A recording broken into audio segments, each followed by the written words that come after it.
Caído na hora que eu estava fazendo uma questãozinha. Então, vamos mostrar a questão aqui novamente.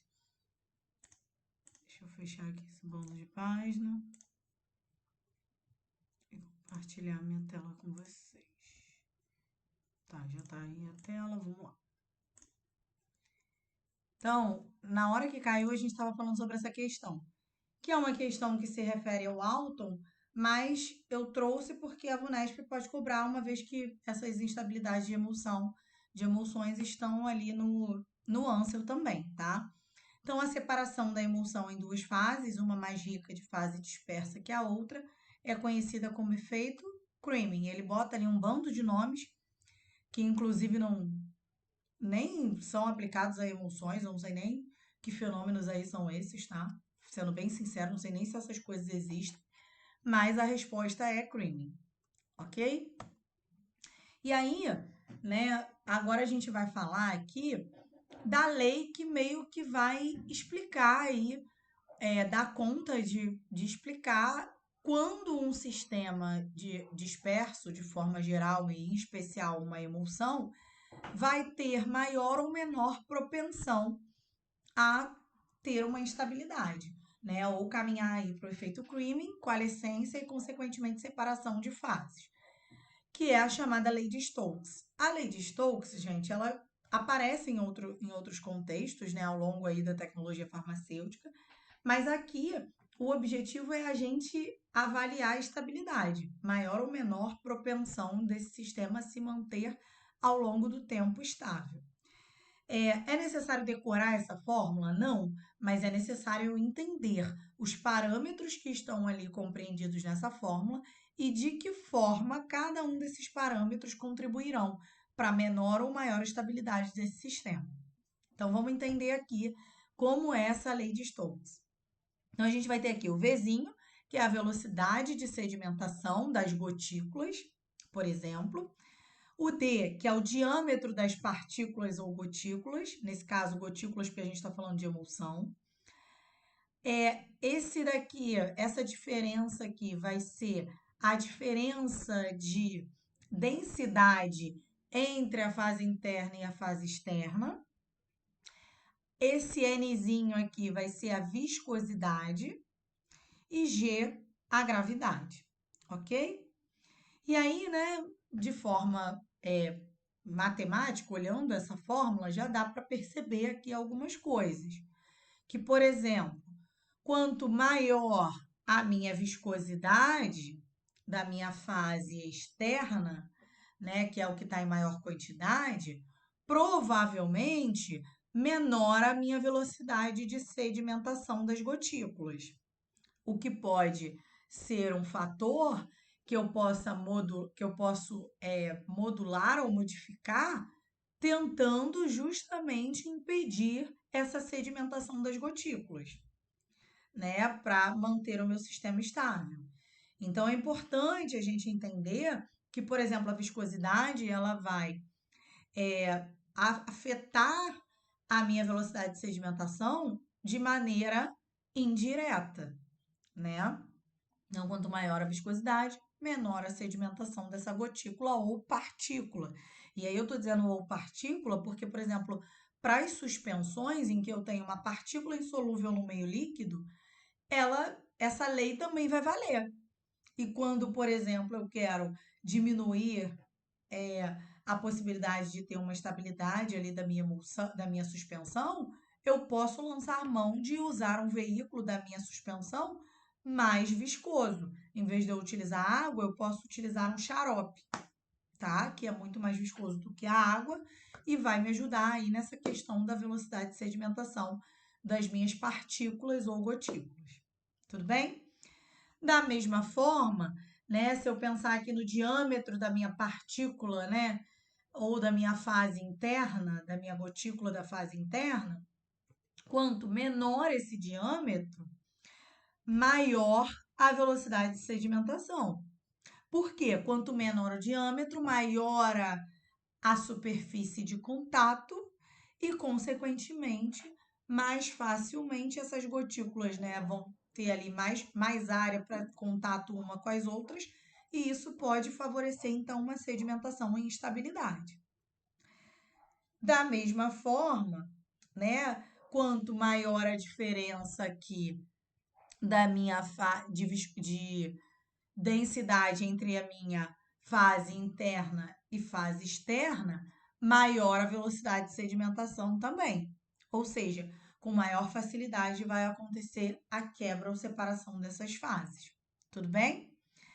Então, percebam que o diâmetro da minha gotícula, a diferença de densidade das minhas fases envolvidas nesse sistema irão afetar de maneira positiva a possibilidade de ocorrência de um creaming e futuramente, quem sabe, uma coalescência ou quebra total.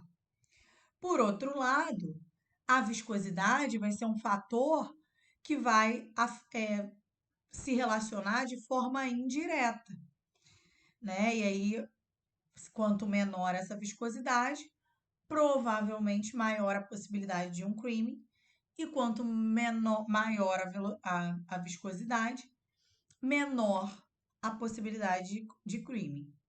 Tá certo, gente? E aí aqui ela tá só destacando o que a gente já discutiu anteriormente, né? Que quando aqui a viscosidade da minha fase interna, né, ou da minha gotícula, ela é menor do que da minha fase externa, né, uma densidade menor, a minha velocidade de sedimentação vai ser negativa. E aí, né, se a minha velocidade de sedimentação é negativa, significa que o meu creaming tende a ser formado na fase superior. Por quê? A viscosidade da fase interna ela é menor do que da fase externa. E o contrário é verdadeiro. Quando eu tenho aqui uma viscosidade da fase interna maior do que da fase externa, a formação do creme vai tender a ocorrer na parte inferior da minha emulsão. Então entendam que tipo, a gente não precisa ter a fórmula de cabeça, mas a gente precisa pensar sobre os parâmetros envolvidos na lei de Stokes e saber, né, resolver uma questão que envolva esses parâmetros, à luz aí da estabilidade dos sistemas dispersos. E aí, lá em 2010, tem essa questão que eu acho muito bonitinha e que eu acho a cara da VUNESP, que se eu tivesse numa banca, eu ia cobrar uma coisa assim, muito semelhante a isso, tá? Então, vamos lá. Uma emulsão estável é aquela cujas gotículas dispersas mantêm suas características iniciais e permanece uniformemente distribuída por toda a fase contínua, certinho. Com um fator de instabilidade, o creaming é indesejável do ponto de vista farmacêutico, pois proporciona a possibilidade de dosagem imprecisa e aumenta a possibilidade de coalescência. Os fatores que influenciam a velocidade do creaming são similares aos envolvidos na velocidade de sedimentação das partículas suspensas. Dessa forma, a velocidade de creaming será diminuída. Quando? Letra A. Aumento do tamanho dos glóbulos, ou das gotículas, né? Glóbulos, gotícula. Então, se eu aumento o tamanho da gotícula, gente, eu diminuo a velocidade de creaming? Não. Não, eu favoreço, né? Então, de cara, essa já não é meu gabarito, ok? A diminuição da diferença das densidades entre as fases é um fator que diminui o creaming, estaria certo. Aumento da viscosidade também é um fator que diminui o creaming, né? Porém, o primeiro ali já elimina a letra A. Então, ó, já eliminamos letra A e letra C, porque é aumento do tamanho dos glóbulos. Então, a gente fica com B e D. Vamos ler a letra B. Redução do tamanho, beleza. Não, peraí. Tá, redução do tamanho. Diminuição da diferença de densidade entre as duas fases, certinho. E aumento da viscosidade da fase contínua, certo? Letra B é o gabarito. Isso aí. Agora vamos ver a D, o que está errado? Redução do tamanho dos glóbulos, beleza. Diminuição da diferença de densidade, beleza. E diminuição da viscosidade da fase contínua? Não. Se eu diminuo a viscosidade, eu favoreço formação do cream. Favoreço sedimentação das gotículas que estão na fase interna. Tudo bem? Aumento a velocidade de sedimentação. Só lembrar aqui da equação de Stokes. A viscosidade tem uma relação indireta com a velocidade de sedimentação dessas gotículas. Ok? Então, assim, uma questão muito bonitinha e que eu acho muito plausível de ser uma questão VUNESP, sim. Tá? 2020, outra questão bonita do Exército também. De acordo com o Ansel, uma emulsão estável é aquela cujas gotículas dispersas mantêm suas características iniciais e permanecem uniformemente distribuídas por toda a fase contínua. Mesmo enunciado, né, praticamente. Com relação à estabilidade das emulsões, considere as afirmativas abaixo e assinale a alternativa correta. 1. Os agregados de glóbulos da fase interna têm maior tendência a subir para a superfície ou sedimentar do que partículas individuais. Esse fenômeno é chamado de smoothing. E na ausência de coalescência, é um processo reversível. Isso está certo, gente? Não. Não. Né? Tem maior tendência a subir para a superfície ou... Não, não está certo. Falso. Então, a gente já elimina a letra A, só a letra A. Tá. 2. Para aumentar a estabilidade de uma emulsão, o tamanho do glóbulo ou da partícula deve ser reduzido ao mais fino possível. Tudo bem? Tá certinho. A diferença de densidade entre a fase interna e externa deve ser mínima. Tá certo. E a viscosidade da fase externa deve ser razoavelmente baixa. Quanto mais baixa a velocidade da fase externa. Tá. Razoavelmente baixa é meio subjetivo, né? Mas assim, vamos ler as outras alternativas? Porque o que ele quer dizer com razoavelmente baixa? Vamos ler ali a letra a 3. A cremagem, né, que é o creaming, na superfície ocorre entre emulsões instáveis do tipo água em óleo ou óleo em água, em que a fase externa apresenta menor densidade do que a fase interna. Isso está correto, gente? Ó, o creaming na superfície. Se está na superfície, significa que a fase interna ela é menos densa, ok? Então, a fase externa ela tem que ter maior densidade do que a fase interna, ok? Então, a fase externa apresenta menor densidade do que a interna? Não, para isso acontecer, a fase externa tem que apresentar maior densidade do que a interna. Tá claro? A 3 está errada, ok? Ok. Então, a 3 está errada, a gente já elimina a letra B e a letra C. Então, a correta... E, gente, é 2 e 3 a resposta. Vamos ler de novo. A cremagem na superfície ocorre em emulsões instáveis, do tipo água em óleo e óleo em água. Ok. Em que a fase externa, a externa apresenta menor densidade. Então, quem é mais denso é a fase interna, né? Isso que ele está dizendo. Isso aí, esse gabarito está errado, gente. Essa 3 está incorreta. Vou entrar com recurso agora. Eu vou até olhar na prova de 2020 depois. Eu posso ter varado na hora de botar o negocinho, mas isso aí tá errado. Vocês concordam comigo? Sim. Né? Então, 3 está A errado. 2 eu achei estranho quando ele fala. Sempre fica desconfiado, né? Mais fino possível. ali na É, 2 e o razoavelmente baixo. exatamente. Por isso que eu pulei, mas essa 3 com certeza tá errada. Então a gente já eliminaria B e C e eu marcaria só a 4, mas vamos ler ali a 4. A separação da fase interna da emulsão é chamado quebra. E a emulsão é descrita como separada ou quebrada. Sim, isso é irreversível, sim, pois a camada protetora ao redor dos glóbulos da fase interna não existe mais. Sim, o congelamento e o descongelamento de uma emulsão podem, algumas vezes, quebrá-la, é verdade. E o calor excessivo tem o mesmo efeito. Gente, é a 4.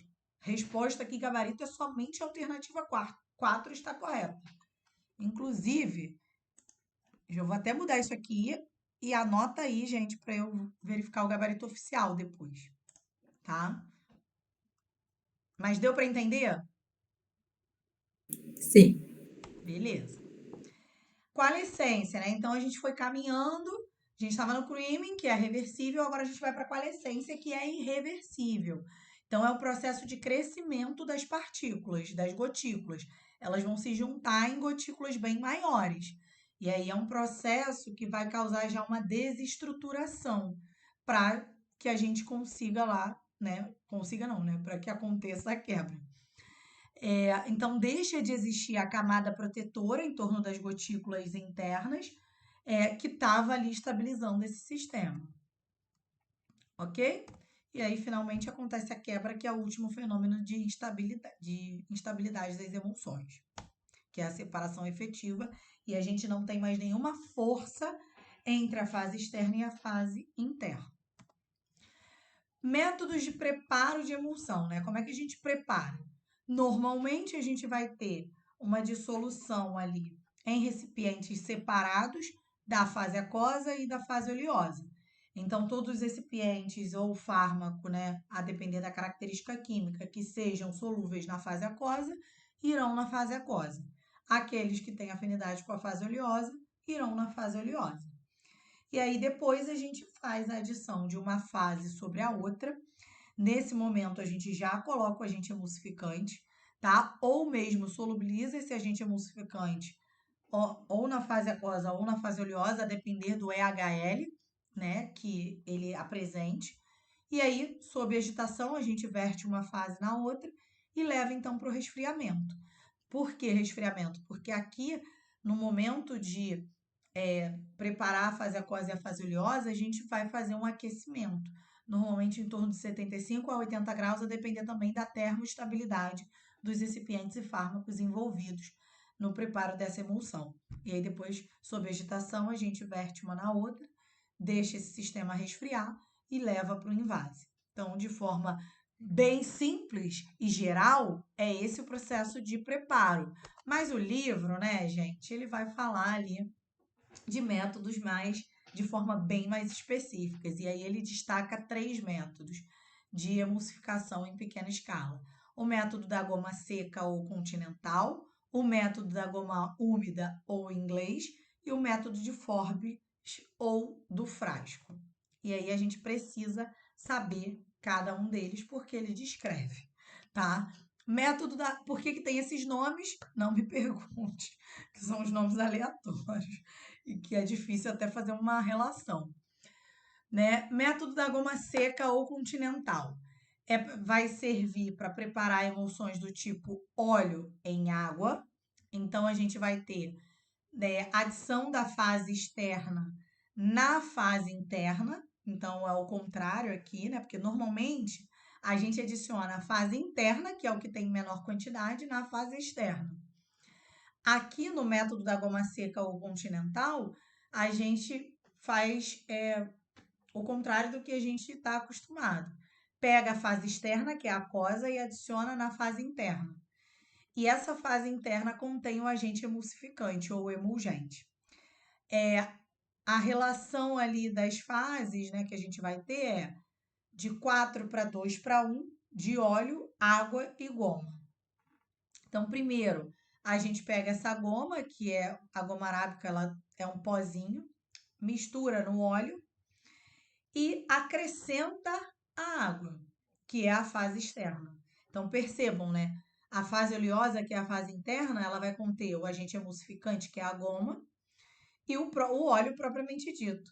Eles vão ser misturados e depois a água vai ser vertido sobre essa fase aqui externa, sobre essa fase aqui interna, ok? E aí eu vou ter a formação de uma emulsão cremosa, branca, tá? E aí, se eu tiver outros adjuvantes a serem adicionados dentro dessa preparação, eu vou dissolver eles em água ou vou dissolver eles na fase oleosa, dependendo da característica. Tudo bem? Então, é isso que compõe aí o método da goma seca ou continental. O que a gente pode pensar? Na goma seca, a gente tem a fase externa, que é a água, sobre a fase interna, que é o óleo. Então, meio que assim, na seca a gente tem mais água, porque a água é a fase externa. E aí na goma úmida, não me perguntem por quê, também vai estar na proporção de 4:2:1, óleo, água e goma. E aqui a gente agora vai pegar o agente emulgente e vai solubilizar na água. E aí a gente joga agora a fase interna, que é o óleo, na fase externa, né, que é a água, ok? Contendo o agente emulgente, tá? E a goma arábica, ela vai fazer a mucilagem ali, na presença do óleo, né? Peraí, goma mais óleo transfere para o recipiente graduado e avoluma. Então, aqui também é do tipo, peraí, 4:2:1. Tô tentando ver uma diferença e estabelecer um paralelo para a gente poder decorar ao vivo aqui, mas deixa eu ver. Ela está na mesma proporção de água, óleo e goma. A questão é o método de preparo que vai diferenciar, porque aqui era a adição da fase externa na fase interna. E aqui é o contrário, fase interna na fase externa. Tá? E aí, finalmente, o método de Forbes ou dos frascos.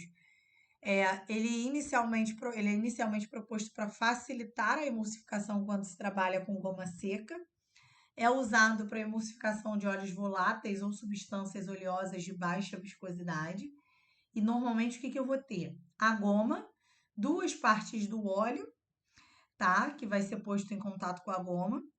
E aí eu vou adicionar água na mesma proporção do óleo e agitar até a completa emulsificação, tá? Então aqui é mais simples o método. Beleza? E eu ainda tenho lá descrito nessa literatura os métodos auxiliares. Que são eles? A emulsão, ela é preparada tanto pelo método da goma úmida como pelo da goma seca, ela pode ter sua qualidade melhorada. E aí eu posso, por exemplo, passar ali, fazer isso utilizando um homogeneizador, tá? E aí, nesse aparelho, o que eu vou ter? Um bombeamento manual, tá? Que vai forçar a formação ali da emulsão. E aí depois eu ainda posso passar isso através de um pequeno orifício para garantir a modulação do tamanho dessa gotícula, da fase interna. E quem sabe produzir aquelas dispersões do tipo finas que a gente mencionou lá no início da aula. Tá? Então são métodos, são meio que mecanismos auxiliares que eu posso agregar durante o preparo da minha emulsão por um método de goma úmida ou goma seca, visando, por exemplo, diminuir um tamanho de partícula, ganhar celeridade nesse processo, enfim, ok?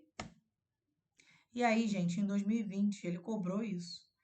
Cara, que eu acho insano, né? Que é a definição ali dos métodos, então depois vocês leem, né, e façam aí essa questão. Dá até tristeza disso.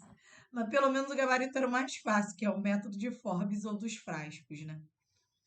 E aí, por que é chamado método dos frascos, né? Porque depois que eu adiciono as 2 partes de óleo com a goma e as 2 partes de água, eu vou agitar vigorosamente num frasco tampado.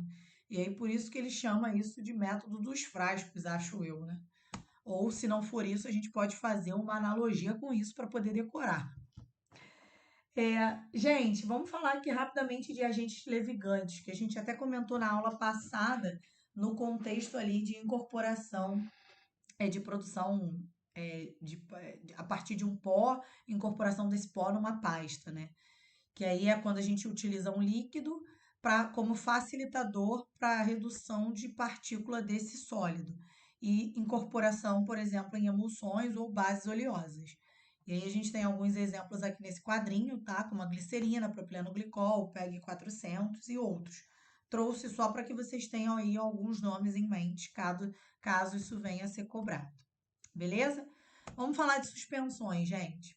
Suspensões, elas vão ser formas farmacêuticas obtidas também por dispersão, constituindo um sistema heterogêneo, normalmente bifásico, em que a fase interna descontínua ou dispersa, dessa vez, em vez de ser um líquido insolúvel, ele vai ser uma partícula, né, que não é solúvel na fase externa.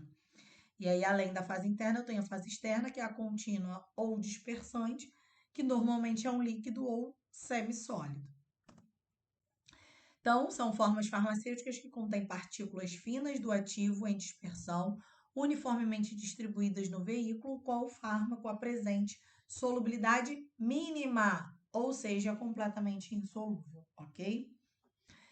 A suspensão farmacêutica é uma dispersão de partículas sólidas, insolúvel e finamente dividida, fase dispersa em um líquido meio dispersante.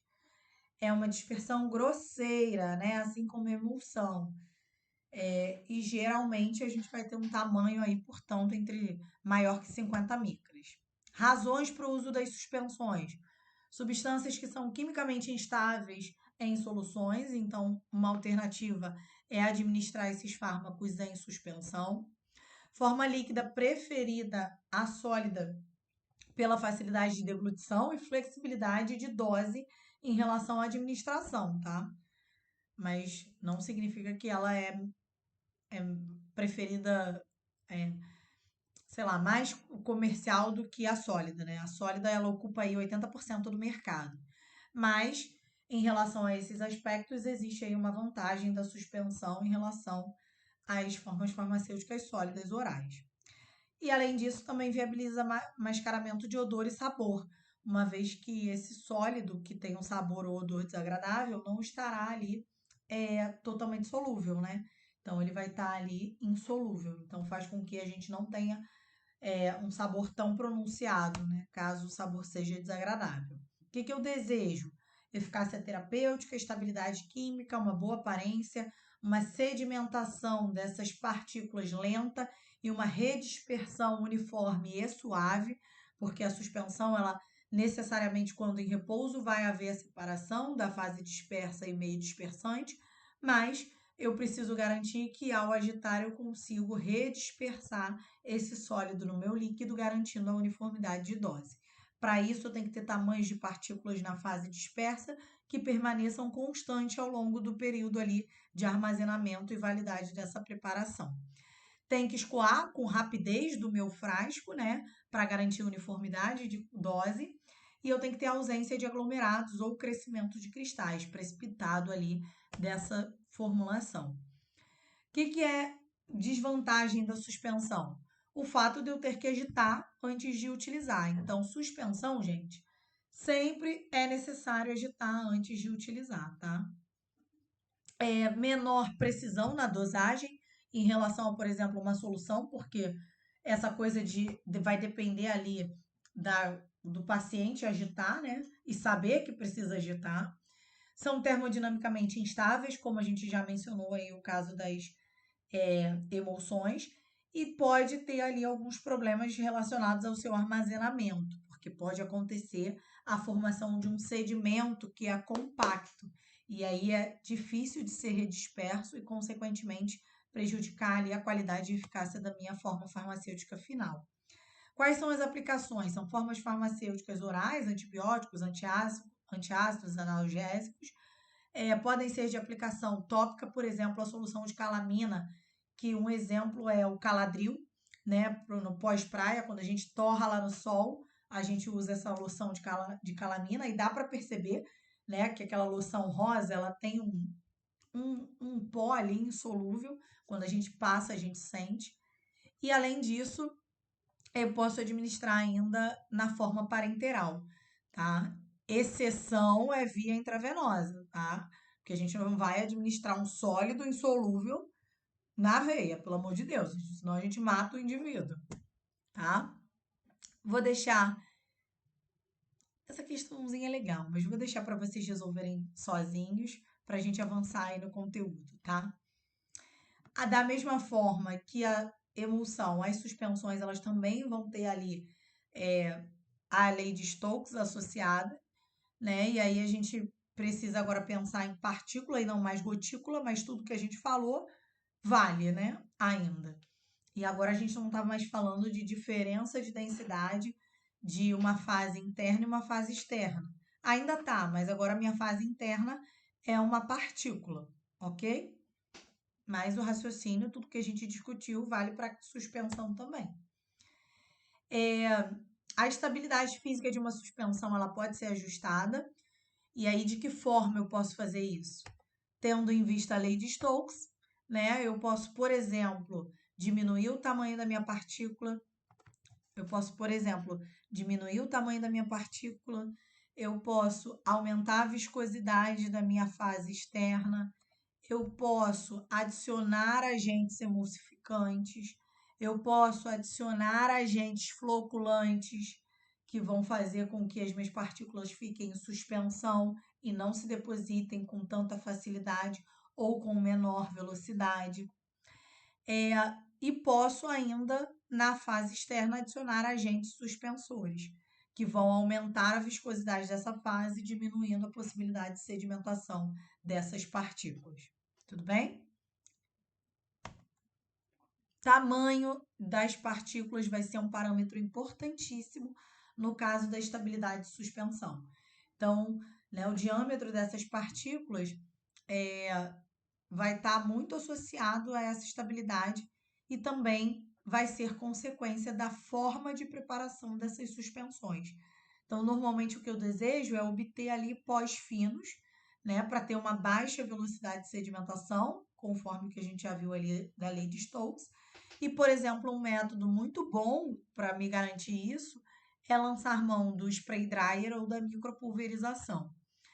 Agora, eu não posso também reduzir tanto esse tamanho a ponto de que quando essas partículas se depositem, elas tenham uma compactação tremenda que se torne inviável redispersar essas minhas partículas naquele veículo, né? Então, eu não posso ter um tamanho tão pequeno que faça com que eu gere uma camada compacta quando houver a sedimentação, porque fatalmente essa sedimentação em algum momento da vida da suspensão ela vai ocorrer, né? Diferente da emulsão, que essa separação de fase só acontece quando eu tenho de forma irreversível e quando acabou a emulsão, né, a vida da emulsão, aqui não, na suspensão eu naturalmente vou ter esse depósito, né, na forma de um precipitado. E aí eu preciso, por isso, agitar para redispersar. E aí, se eu preciso redispersar, eu tenho que ter um tamanho que esse depósito, esse precipitado, seja formado com uma velocidade não tão rápida, mas que também, ao ser formado, não forme uma camada tão compacta a ponto de atrapalhar a minha redispersão. Tudo bem? Então, o que eu quero? O que é o ideal? É eu ter a formação de flocos ou flóculos, tá? Que são agregados frouxos, né? Como a gente viu lá na emulsão. E aí, esses agregados frouxos, eles vão me dar um sedimento que tem um empacotamento frouxo, que é de fácil redispersão, ele é mais volumoso. Tudo bem? Então, é o que acontece aqui, ó. Eu quero formar flóculos, ou seja, agregados que são dispostos ali numa rede fibrosa, que interagem não tão fortemente. Porque partículas menores, muito pequenas interagindo, elas terão uma grande superfície de contato e, consequentemente, vão ter um contato muito mais íntimo ali. E aí vai ser muito mais difícil essa redispersão, tá? Elas vão sedimentar mais lentamente, mas por outro lado vão formar o que eu não desejo, que são esses sedimentos compactados. E já os flocos ou flóculos, eles depositam mais rapidamente, mas por outro lado, o sedimento ele é volumoso e redispersível com facilidade, através da agitação. Então é isso aqui que eu desejo e não isso aqui. Tá claro, gente? E aí aqui é só, né, mostrando aí, fazendo um contraponto disso que a gente acabou de falar. Essas partículas aqui, né, separadas, são chamadas de defloculadas. E essas daqui são as floculadas, porque vão formar os flóculos. E defloculado, D significa não floculado, ok? Então, partículas defloculadas comparadas às partículas floculadas. E aí aqui mostrando, né, visualmente também o impacto disso. O que eu vou ter num sistema floculado? Ao longo do tempo, eu vou ter aqui um depósito mais vagaroso e um sedimento mais frouxo do que, por exemplo, num sistema defloculado, que esse depósito ele vai acontecer mais lentamente. Percebe que nesse tempo aqui já depositou muito mais do que aqui, por exemplo. Porém, ao final aqui desse tempo, eu tenho um sedimento muito mais compacto, ok? E de difícil redispersão. E aí, são esses sedimentos de difícil redispersão que vão formar o principal fenômeno de instabilidade da suspensão, chamado caking, que é uma torta, né? Que é essa torta ali embaixo, esse precipitado. Então, é a formação de um sedimento não redispersível no sistema. Quais são as causas? Formação de pontes entre cristais, ligações estáveis, com formação de sedimento muito compacto. Ou, por exemplo, também partículas com tamanhos muito pequenos de partícula também favorecem o caking. Minimizado nas suspensões, promovendo a formação de flóculos, o que impede a aproximação das partículas entre si e logo a sua sedimentação. Então, a gente minimiza o caking, soluciona o caking, usando um tamanho de partícula intermediário, que não seja tão pequeno, tá? E aí, favorecendo a formação desses flóculos, dessas redes, ok? Essa é uma questãozinha também bem bonitinha, vou deixar para vocês verem. Né? Vocês vão ver todas essas questões aí. Alguma dúvida, gente? A gente tem 22 minutos, então ainda dá para a gente falar aqui de coisas. Tem alguma dúvida, gente? Sistema disperso? Não? Então, acho que as plásticas é muita coisa para falar. Não vai dar. Então, vamos falar do processo de fabricação de estéreis, que é rapidinho, que também é importante. Processo de fabricação de estéreis, gente. Então, fechamos a caixinha lá dos sistemas dispersos, vamos falar de processo de fabricação de estéreis. Eu pensei alguns temas aleatórios, tá? Não completamente aleatórios, mas que eu acho importante para a gente poder falar. Essa aula de sistema de semissólido, vamos ver se a gente ainda fala sobre ela. Não hoje, né? Porque vai ficar tarde. Mas a gente marca um dia da semana que vem, tá? Para falar rapidinho. Sala limpa. Então, vamos entender aqui primeiro, né? Na produção de estéreis, a gente precisa ter um ambiente, né, bastante controlado e, normalmente, uma sala limpa. O que é a sala limpa? É a sala na qual a concentração de partículas em suspensão no ar é controlada. É construída e utilizada de maneira a minimizar a introdução, geração e retenção de partículas, no qual os parâmetros relevantes, como temperatura, umidade e pressão, vão ser ali controlados conforme o necessário. Então, numa sala limpa, a gente tem dois conceitos importantes, que é o de partículas viáveis e não viáveis. E é bom a gente diferenciá-los. O que são as partículas viáveis? São contaminação microbiológica, micro-organismo. Enquanto partículas não viáveis vão ser contaminação física e também meio de locomoção para micro-organismos.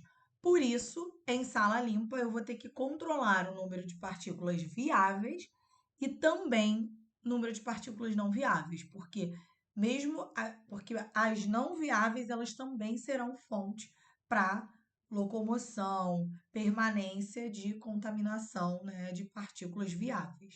Tudo bem? Então, partículas em suspensão no ar, né? Definição: é a porção da matéria sólida ou líquida que, para propósito de classificação da limpeza do ar, enquadre-se em uma distribuição cumulativa baseada em um tamanho limiar, no intervalo de 0,1 micra a 5 micras. Acho que quando eu montei isso aqui eu já estava cansada, porque tem várias palavras aqui, né? Depois eu corrijo para mandar para vocês.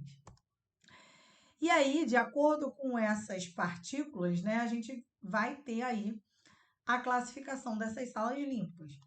Então, a gente classifica essas salas para garantir a devida proteção ao ser humano, aos processos e aos produtos. Então, a gente vai ter ali uma pureza de ar exigida em uma sala limpa, que normalmente vai ser determinada com a necessidade específica de cada coisa que eu esteja produzindo. Se eu estou falando de produzir um quimioterápico, que aí eu preciso me atentar mais ao ambiente e ao ser humano do que propriamente ao meu produto. Ou se eu estou falando, por exemplo, da produção de um colírio, que é uma forma farmacêutica estéril, né? E aí eu preciso ter muito cuidado com a contaminação do produto, tá? A fim de distinguir sistematicamente níveis de qualidade das áreas limpas, foram estabelecidas as classes de pureza de ar. As salas limpas são então classificadas através de normas em função da pureza desse ar interior, ou seja, da concentração de partículas viáveis e não viáveis por unidade de volume do ar. E aí lá na farmacopeia tem essa classificação das salas, tá? Que de repente vale a pena vocês darem uma olhada, mas não vou entrar nesse mérito aqui não. É importante nessas salas a gente fazer a avaliação microbiológica, então monitorar as partículas totais em suspensão no ar em salas e zonas limpas. Não fornece informação sobre conteúdo microbiológico no ambiente, tá? A limitação básica dos contadores de partículas é que normalmente medem partículas entre meio micra ou maiores, e os micro-organismos carregados pelo ar não são células que flutuam livremente. O que ele está dizendo aqui, gente? A avaliação microbiológica, né? O fato da gente controlar ali partículas não viáveis não nos remete ali a quanto a gente tem de conteúdo microbiológico. Por quê? Não necessariamente, sempre numa partícula não viável, eu vou ter micro-organismo crescendo, né? Agora, isso pode me dar ali um indício de avaliação microbiológica, mas não é uma relação direta. Não é algo que me fornece uma informação direta e reta. Tudo bem? Até porque não necessariamente eu vou ter toda a partícula contaminada, mas por outro lado, essas partículas não viáveis, pode servir de meio para a locomoção das partículas viáveis, né, da contaminação microbiológica. Então, por isso a gente acaba controlando e fazendo uma correlação. E aí é importante, então, para o monitoramento microbiológico das salas e zonas limpas, né? A gente vai ter que incluir a quantificação do conteúdo microbiano do ar ambiental, do ar comprimido que entra na área crítica, das superfícies, dos equipamentos, dos recipientes, dos pisos, das paredes e das vestimentas das pessoas. E aí aonde eu queria chegar, né, que são os processos de preparação dos produtos estéreis. Existem basicamente dois: a esterilização terminal e o processo asséptico. Quem são eles? O processo asséptico vai ser a fabricação que vai me requerer um ambiente completamente muito controlado. Por quê? Eu vou ter várias operações unitárias envolvidas naquele processo de produção do meu produto, da minha forma farmacêutica estéril, e que essa forma vai ter que estar, como esse processo, como o próprio nome diz, esse processo ele vai ter que ser asséptico do início ao fim, né? Então, é um ambiente, em termos de requerimento, muito mais exigente do que, por exemplo, para aqueles processos que eu uso a esterilização terminal, né, em que eu posso não necessariamente ter todas as etapas ali de produção do meu produto realizadas num ambiente super controlado, uma vez que eu, ao final, vou lançar mão de um processo de esterilização para matar ali todas as formas de micro-organismos viáveis e não viáveis, ok? E retiradas de partículas não viáveis, ok? Então, o processo asséptico, o ambiente onde os insumos são manipulados e a etapa de enchimento asséptico são considerados pontos críticos, né? Todo o ambiente vai ser muito bem controlado. E o planejamento da planta ele vai ter que proporcionar um sistema de cascata de fluxo de ar com pressão positiva das áreas mais críticas para aquelas de exigência intermediária, tá? E deve permitir ali troca frequente desse ar e o emprego de um fluxo unidirecional, tá? Com um rigor ali de controle de temperatura e umidade. Então, eu vou ter que sempre planejar a planta respeitando aí essa criticidade da fabricação de um produto estéril pelo processo asséptico. E aí eu vou ter que ter, então, vestimentas ali do meu pessoal, EPI, né? Tudo bem certinho.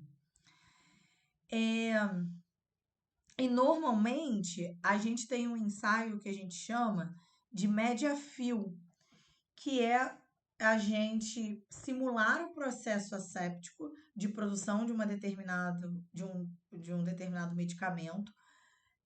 Porém, em vez da gente utilizar os nossos insumos, excipientes e fármaco, a gente utiliza meio de cultura.